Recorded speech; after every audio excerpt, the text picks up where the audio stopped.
Hi friends, ఈ video నచ్చినట్లయితే like చేయండి, సబ్స్క్రైబ్ చేయండి.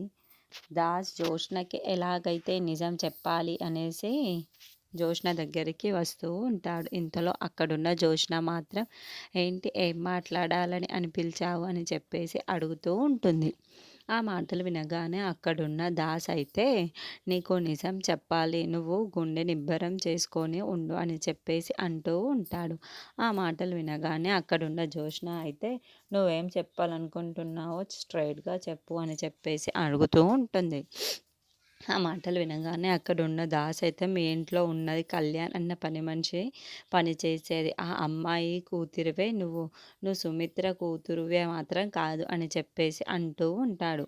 ఆ మాటలు వినగానే అక్కడున్న జోష్న అయితే ఒక్కసారిగా షాక్ అయిపోయి ఏంటి నువ్వేం మాట్లాడుతున్నావో నీకు అర్థమవుతుందా అని చెప్పేసి అడుగుతూ ఉంటుంది.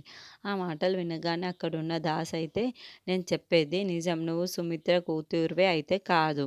నువ్వు ఆ కళ్యాణి కూతురివి, ఆ పని మనిషి కూతురివి అని చెప్పేసి అంటూ ఉంటాడు. ఆ మాటలు వినగానే అక్కడున్న జోష్న అయితే ఒక్కసారిగా షాక్ అయిపోయి నువ్వు నోరు మూయి, నువ్వేం మాట్లాడుతున్నావో నీకైనా అర్థమవుతుందో లేదో అని చెప్పేసి అంటూ ఉంటుంది. నీకు ఈ విషయాలు అర్థం కాదు, తర్వాత అర్థమవుతాయి. కావాలంటే మీ గ్రాని ఉంది గదా!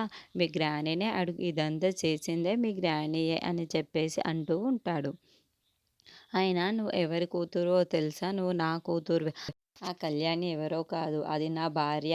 ఆ మాటలు వినగానే అక్కడున్న జోష్న మాత్రం ఒక్కసారిగా కిందికి పడిపోతూ ఉంటుంది. అది చూసిన దాస్ మాత్రం అమ్మ ఏమైంది అని చెప్పేసి అడుగుతూ ఉంటాడు. ఇంతలో అక్కడున్న జోష్న మాత్రం ఇది మాత్రం నేను నమ్మను. ఎందుకంటే నువ్వు నా తండ్రి వచ్చి నువ్వు నా తండ్రివేంటి?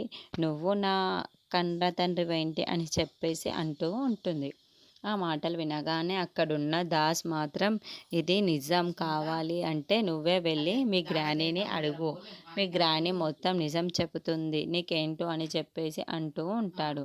ఆ మాటలు వినగానే జోష్న అయితే ఒక్కసారిగా షాక్ అయిపోయి నేను ఇప్పటిదాకా సుమిత్ర వాళ్ళ కూతుర్నే అనుకున్నాను. కానీ అలా జరగడం లేదు అని చెప్పేసి అనుకుంటూ ఉంటుంది.